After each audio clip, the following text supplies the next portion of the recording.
2020. I'm going to start the recording. Welcome to everyone to our K-12 Principals To-Do List session, hosted by the one and only Denny Vincent from the Kentucky Center for School Safety. We are very appreciative for you presenting today. He is bringing a wealth of knowledge, having served Kentucky for a total of 28 years as a principal. Kudos to you. I will just say thank you, thank you, thank you. He has also served as the past president of the National Association of Secondary School Principals and as a board member for the International Confederation of Principals. And he has worked with the Center for School Safety for 17 years. So thank you to him. And Morgan is going to assist us with the presentation to be able to share the slides for us. So thank you so very much. And Denny, turning it over to you. Thank you, Carrie. When you add all those years together, it makes me sound really old, and there's a reason. I am kind of getting old, and I need Morgan to help me with this because John Akers and I both use Morgan a lot for things like this. We say we're analog people that are trapped in a digital world. The slide in front of you says KCSS K-12 Principals To-Do List for KCS Principal Mentoring. We first put together this list to help us with a principal mentoring program, but we found out a lot of principals who've been principals for 10 years love the information that's in this flip chart that I'm going to be reviewing. I want to refer back just a moment to what Todd Whitaker said this morning. He talked about how as principals, we need to make our teachers feel good about themselves and feel valued. And Keith Ryder mentioned earlier that we do safety assessments. He referred to them as audits. We call them safety assessments. And yesterday I was in a middle school in northeastern Kentucky, and I was interviewing a principal, and he said something, and I wrote it down because I thought it was so important. He said, "My principal makes me feel valued. I work hard to try to be as good a teacher as she thinks I am." What a powerful statement that is, that if we help grow our principals, our teachers to get better, and some of that has to do with valuing them and encouraging them, they will work harder to try to be better. Another thing Todd Whitaker said, and this one leads me right into what we're going to do. He said, "I write books so people know what to do." Several years ago, John Akers and I were talking, and he said, "How do principals know what to do and when to do it?" He said, "If you become a superintendent, KESA puts out a list of things superintendents are supposed to do and the timeline when they're supposed to do it. Where's there a list of things principals are supposed to do?" And I said, "To my knowledge, it doesn't exist." And he said, "Well, it's going to exist. Go to work on it." And I said, what I usually say to John Akers, "Yes, sir." So I gathered together our team leaders at the Kentucky Center for School Safety. I think there were about 8 of them at the time. And we just shared a list of things that we knew principals were supposed to do and a timeline on when they were supposed to do them. We used that, but it was just in a Word document, and we passed it around. And this last spring, when we were expanding our mentoring program, John called me and he said, "I like what we've done, but it's not very user-friendly. Make it more user-friendly." So I gathered together 3 of my principal friends who were team leaders and master principals when they were principals, and we put together the flip chart that we're going to be sharing with you today.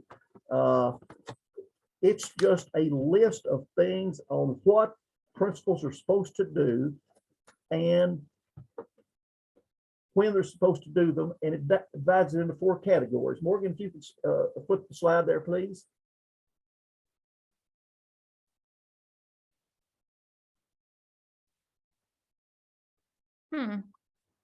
Denny, it's not allowing me to. Okay.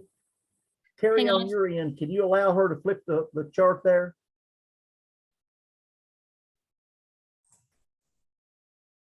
Let's see. That It not showed working? that we were seeing her screen.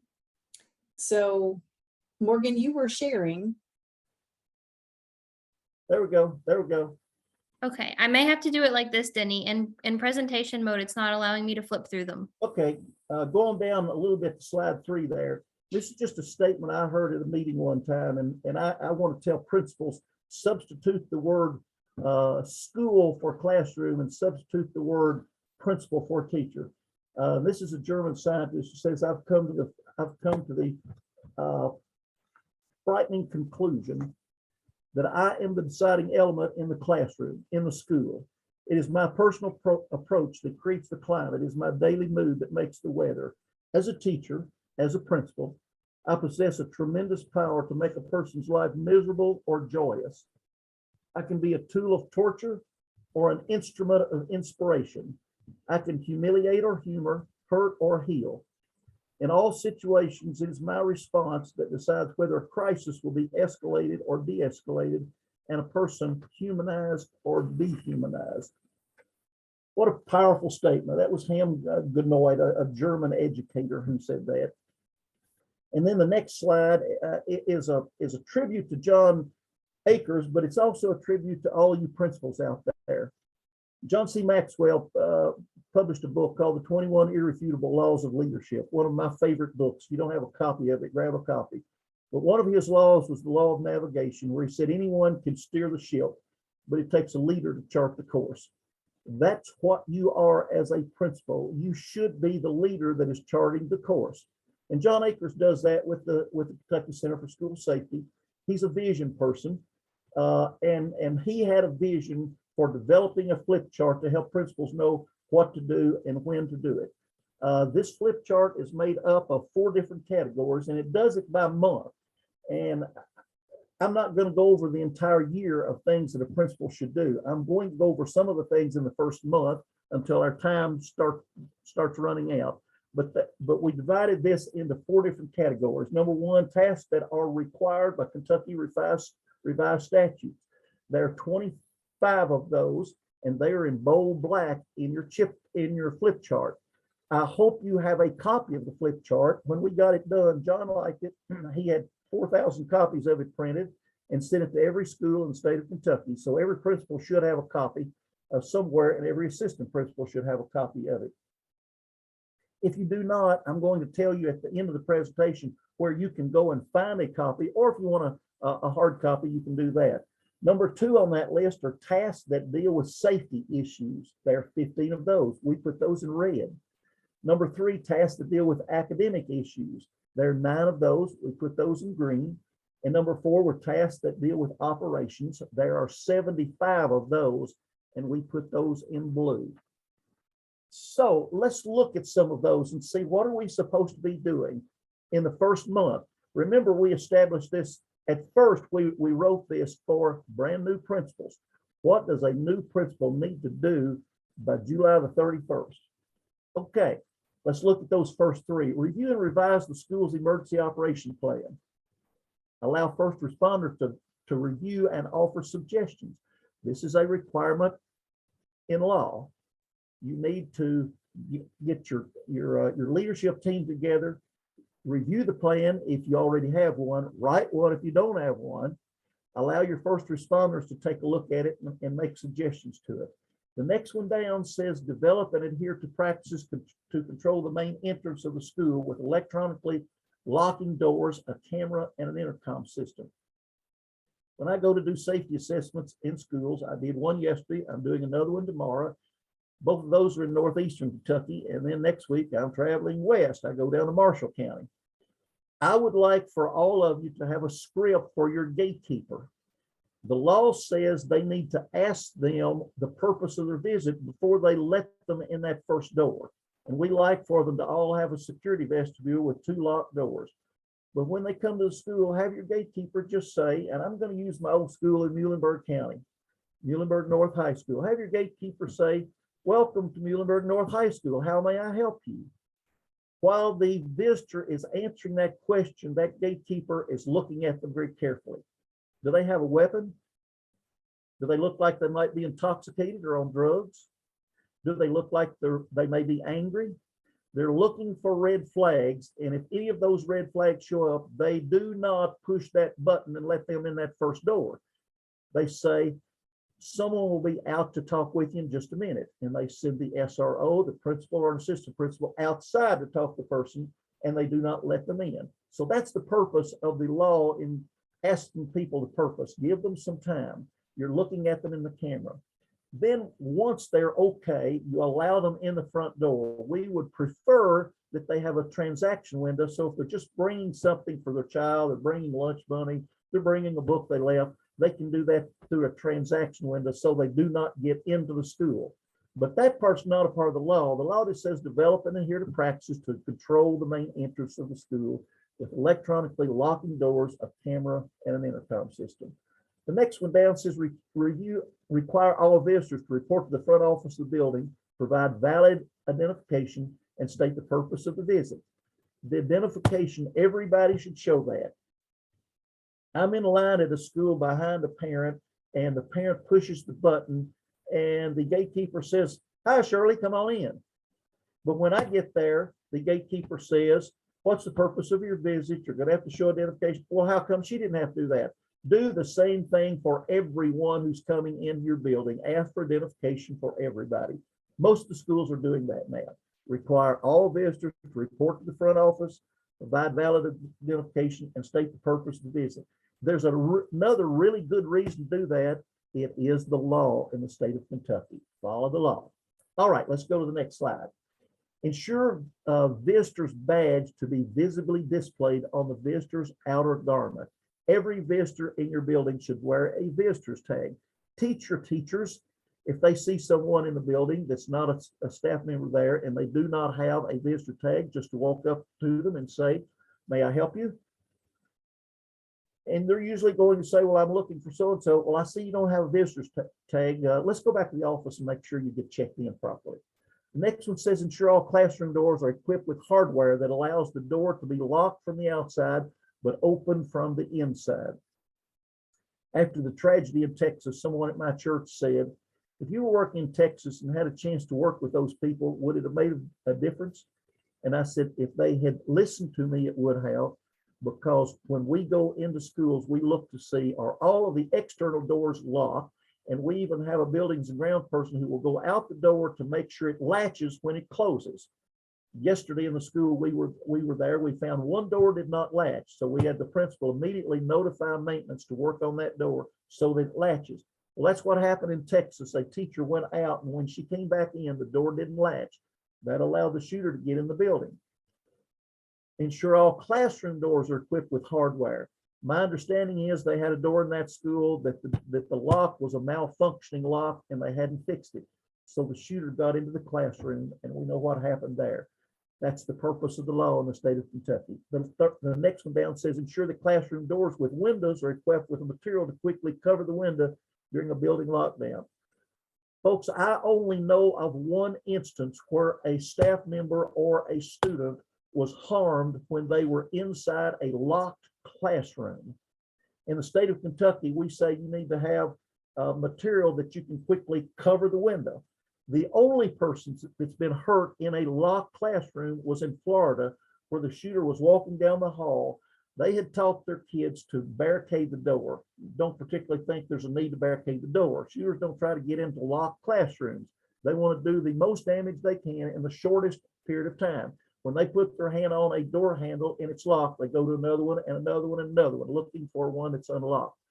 But in this situation, they were teaching their kids, barricade the door. The shooter looked through the window on the door and saw a student through the window and shot her through the window. Cover those windows up. Ensure that classroom doors with windows are equipped with material to quickly cover the window during the building lockdown. Let's go down to the next one. Plan for high quality suicide prevention training, including the recognition of signs and symptoms of possible mental illness for all employees with job duties requiring direct contact with students in grades 6 through 12. All teachers are now required in the state of Kentucky to have this training to be able to recognize the signs and symptoms of possible mental illness. Now, I won't show this slide because I put it in the flip chart on the second month of school, but we also have to train our students in suicide prevention as well. This is a harsh statistic that I don't know whether it's accurate or not, because I saw it on a news program last week, but it said 1 out of every 10 students in high schools in America have considered suicide within the past 12 months. Wow. 1/10 of your students have considered suicide within the last month. So we need to be working with our students. And if you saw John Akers' session just before this one, he talked about that relationship between the students and teachers. When we're doing safety assessments, as I did yesterday, the most important question we ask to students, and we will try to interview 80 to 100 students during an assessment. Most important question we ask to the students is this: you have an adult in this building that if you saw something that was dangerous, or if you're just having a personal issue that you're struggling to deal with, is there an adult in the school you would go and talk to about it? I love it when every person we talk to says yes. And many times they will list a principal, a guidance counselor, an SRO, a custodian, a food service employee, but they need an adult at the school that they can talk to when they have a serious problem, whether that be a mental illness type problem, whether they're considering suicide, or whether they've heard somebody say that John Doe has a gun at school today and he's planning on shooting someone. If we can develop those relationships with the students, we can eliminate many of the problems that we have with school safety today. All right, let's move on. Plan for CPR instruction for students in grades 9 to 12, a requirement to be included in health, physical education class, or your JLTC curriculum. I've done safety assessments in about 20 schools so far this year. 8 of them, they were not teaching CPR. They didn't realize it was a part of the law. Folks, it's been a part of the law since July the 1st of 2015, I believe. And I was asked last week, can we put it in another class? I can't tell you it's okay to put it in another class. The law says you will teach it in your health and physical education class or your JLTC curriculum. So teach CPR instruction. Those of you who are NFL football fans saw about a week and a half ago, a player for the Buffalo Bills tackled someone, stood up, and then collapsed on the ground. The trainers recognized it's a serious problem. Excuse me for that. They recognized it's a serious problem and immediately gave him CPR and also had an AED that they shocked his heart. Had they not done that, that young man probably would have died. I tell people when I'm talking to kids in school, when I ask them if they've had CPR, and they say no, I say, you need to have it. I could fall over right now, and I want you to be able to save my life. It's a requirement of law in the state of Kentucky. So make sure that you're teaching that in your health and physical education class or in the JRTC class.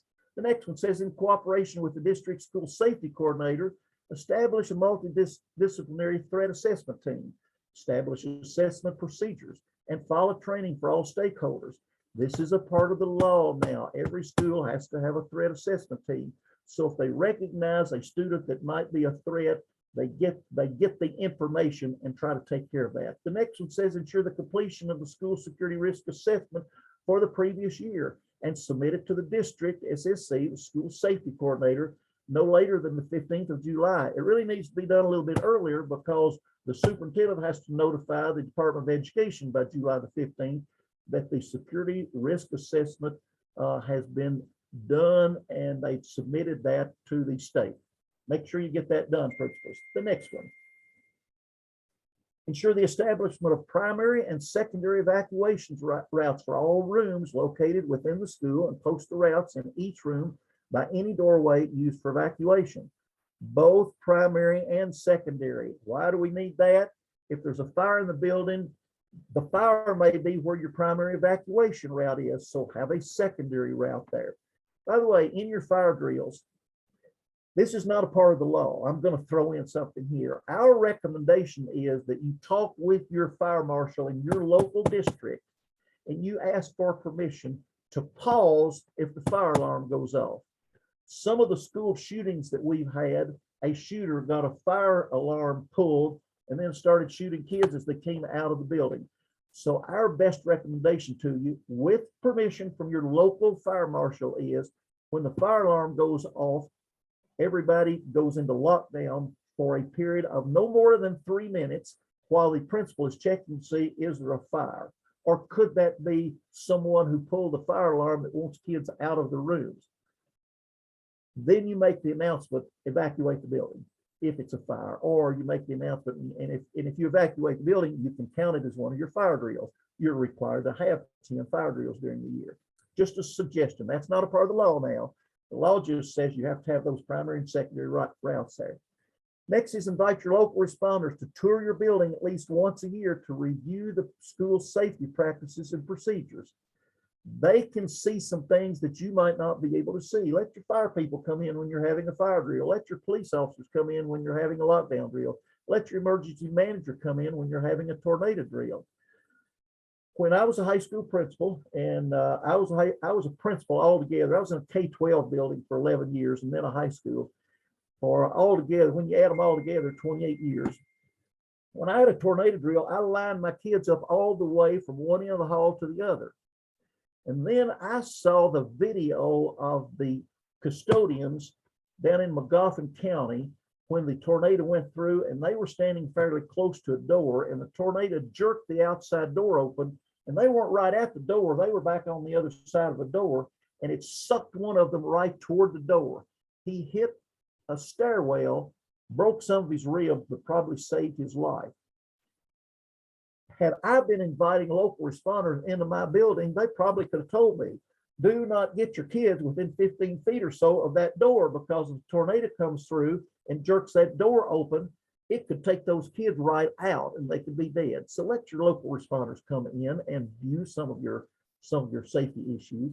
The next one down says identify the best available severe weather safe zones. That's for tornadoes, earthquakes, and things like that. Let's move on to the next one.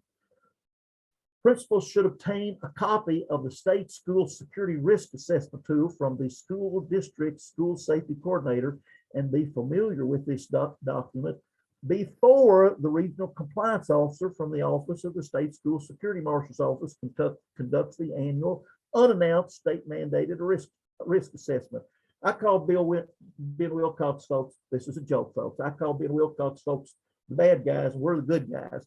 We go in and we give people advice, but we don't have the authority, nor do we want the authority to make anybody do anything. Ben's office has the authority to make people do stuff, and if you don't do it, you can get your building funds frozen and not get money. Give all your principals, get a copy of that security risk assessment tool before they come.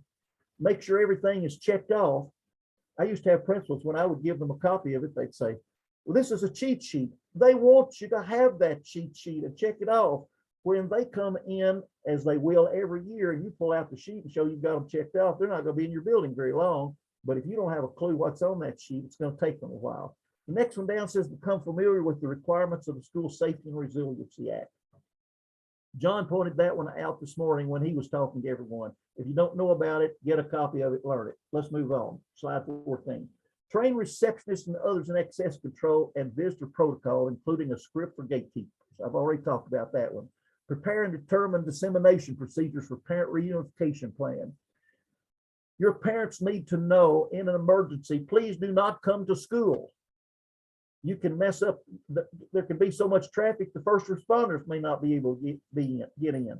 Tell them do not call the school. We will let you know as soon as we have information on where you're going to go to be able to be reunified with your child.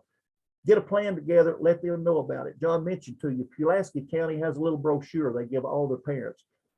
Go on their website, look at theirs, change the name of it. They'll let you copy it. They don't care. They just want kids to be safe. Next one says plan for teacher training in confidentiality, child abuse, neglect, internet safety, bullying prevention, bloodborne pathogens, hazmat, and first aid CPR. Required training for all of your teachers. Next one says know where your EPOs, DVOs, custody papers, know where all those papers are located. You may need them and it may be extremely important. The next slide. Review comprehensive school improvement plan. This is for academics now. We just moved from those that are required by law to a group of things that you should do for the purpose of academics. And this is the only one we included in the first month. Review your comprehensive school improvement plan. Next slide. Operations. What do we need to do for operations? Review and have a working knowledge of your school board policies, including your hiring policies, your termination policies, submitting items for board approval, policies concerning SBM council, utilization of volunteers, documentation, I spelled that wrong, required for all school board related issues. There's a whole lot of stuff that you need to know and be able to respond to very quickly. The next one says make and finalize personnel decisions. Todd Whitaker mentioned something that I've said for a long time. As a principal, there are two ways that I can improve this school really fast. One is hire the best people out there. Number two is the people that I have out there are not the best. I can work really hard to improve them. That's the two things you can do the best. Now, if you can improve someone, that one says learn about termination policies. The worst thing that I've ever done in my career is terminate people. I don't want to do that, but I will do that if I need to. That's how you can improve a school. Then finalize your personnel decisions, including teacher positions, classified positions, coaches, and club sponsors. Get ready for that. Let's move to the next one. Review evaluation criteria for 12-month employees. Ensure that you know the evaluation policy. Next one says determine which personnel require formal evaluations and create a schedule and then stick to it. I had central office people would get mad at me. I would be doing an evaluation. They'd come and say, could you call Mr. Vincent to the office? And my secretary said, nope. He gets very angry if we disturb him when he's doing evaluation. Stick to your schedule there. Review and revise student teacher handbooks. Go on to slide 18. Finalize teacher and student schedules. Going to go to the next one. Finalize the master schedule. And the next one, finalize all other schedules, such as your lunch due schedule, special classes. Finalize your class list. This is all during the first month, comes over under operations in your flip chart. Okay. Morgan, let's move on down to slide 25, if you could, please. Denny, you've got about 3 minutes remaining. Okay. Slide 25 says, these are just the beginning of what a principal should do and know before July the 31st of a school year. Now, if you have a copy of that flip chart, on the front of it, it says K principals to-do list first 30 days. I've had some principals think, well, that's all the chart is, what we do the first 30 days. Flip it over, and it says second 30 days. And again, it gives you a list of tasks that are required by Kentucky Revised Statute during the second 30 days. And again, it's divided by what you're required to do by law, what you're required to do for safety, what you're required to do for academics, what you're required to do for operations. The first one's required by law. You can lose your job if you don't do that. The others are things you need to get done. There's a lot of stuff that principals need to know and do. How do they know? Get a copy of the flip chart. I made the statement one time in a meeting that said, everything you need to know is in this flip chart. And John Akers, my boss, said, don't say that anymore. We probably left something out. Most of the things you need to know and do are in there. How would you feel being a brand new principal this year? They don't teach you all this stuff in college graduate classes. I'm not going to take the time to go through the rest of the year, but I hope you get the point that there's a lot to know about a principal's job. Slide 26. This is really important, folks. You don't get anything else, get this one. The KCS website gives you just an encyclopedia of stuff that you need to know, and it even divides it by job classification. Go to www.kycss.org. Up at the top of the page, one of the things they have up there is resources by role. Click on that and then go down and go to Principal Mentor Flip Chart. We need to rename that and just leave out the word mentor. Principal Flip Chart. The flip chart that I've just talked about is there. So if you don't have a copy of it, you can get it there. Or if you will call the Center for School Safety and say, I'm a principal, I don't have a copy of it, send me a copy. Morgan will take care of that. That's why we created our mentoring program, so that new principals would know the things they're supposed to do. But folks, if you're a 10-year principal out there, there's probably some things in here that you're not very familiar with. Get you a copy of that flip chart, keep it right beside your desk, right on your computer, and go by it on a daily basis. It's the Bible, I think. I'm prejudiced, I know, because I'm the architect of it, but it's the Bible for principals in the state of Kentucky. Thank you for joining this session. If you need anything from the Kentucky Center for School Safety, give us a call. We do workshops on everything that has to do with safety. We do safety assessments. That has to be from the superintendent has to invite us to do that. We'll do about 90 to 100 of those a year. And hopefully we go in, we're all principals, by the way, or former principals when we do this, or almost all. So we don't ever try to make a principal look bad. We're trying to help you. We truly are there to help you. Thank you for joining my session. It's been a pleasure working with you and an honor to work with all these other great presenters today. Carrie? Well, Denny, thank you very much. And as a principal, I was doing my Vanna White. I have my little flip chart. I love it. It was very helpful. So thank you for your work and your leadership with that, because it does make a difference. It simplifies. I don't have to go fish. Everything's right there for me, and really helpful. Really, really helpful. So thank you very much for your work. Thank you to everybody that was here. Just as a reminder, let me go ahead and stop